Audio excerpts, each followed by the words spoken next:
எப்படி ஒன்று எடுக்கிறது? நீ அங்கே உட்காந்து இங்கே வா. கல்லெண்ணெய், பட்டை, லவங்கம், அன்னாசி பூ, பிரிஞ்சி இலை, பிரியாணிக்கான மசாலா,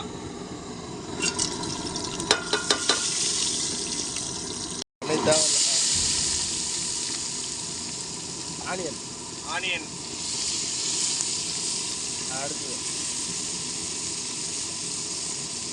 கருவேப்பிலை, வரமிளகாய், பச்சை மிளகாய் இல்லை, ருசியான சுவைக்கு ஏற்ற சுத்தமான தூத்துக்குடி உப்பு, தேவையான அளவு சேர்த்துக்குவோம் பிரியாணிக்கு.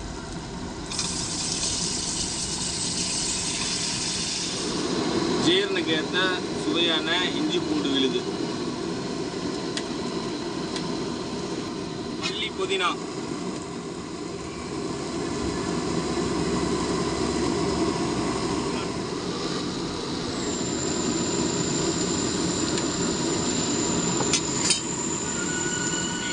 டப்பாவை பார்த்து ஏமாத்திர சொல்லாதீங்க. இது டப்பாவை வந்து ஒன்று யூஸ் பண்ணிட்டு திரும்ப வீட்டில் சுத்தமான நாட்டு மாட்டில் எடுத்த நெய் தான்.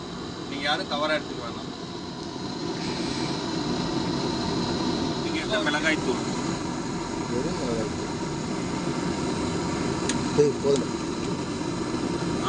வாசத்துக்கு போடணும்.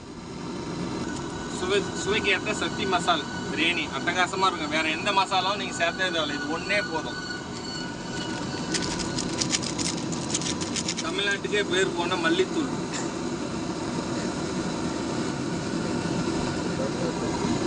தேவையான அளவு.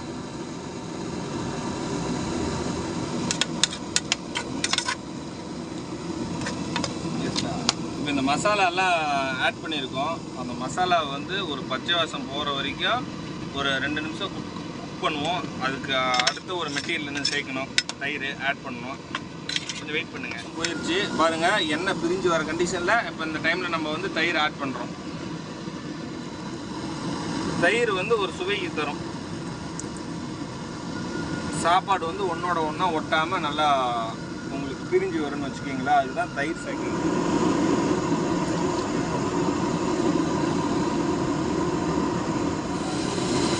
கொதிச்சு நல்ல பதத்துக்கு இருக்கு. இந்த பதம் வந்த பிறகு தான் நம்ம வந்து அரிசியை வந்து ஆட் பண்ணணும். சரிங்களா? உங்களுக்கு தெரியும், இதெல்லாம் சொல்லணுன்றது இல்லை. இருந்தாலும் ஒரு செய்கிறேன், ஒரு சிரமப்பட்டு செய்கிறோம், அதனால் ஒரு லைக், ஒரு ஷேர் பண்ணிக்கோங்க. பக்கத்தில் நான் இங்கே இருந்தால் வாங்க, டெல்லியில் தான் இருக்கிறோம். நம்ம டிரைவர் சொன்னவங்க யாரே இருந்தாலும் கண்டிப்பாக கட்டாயம் வாங்க.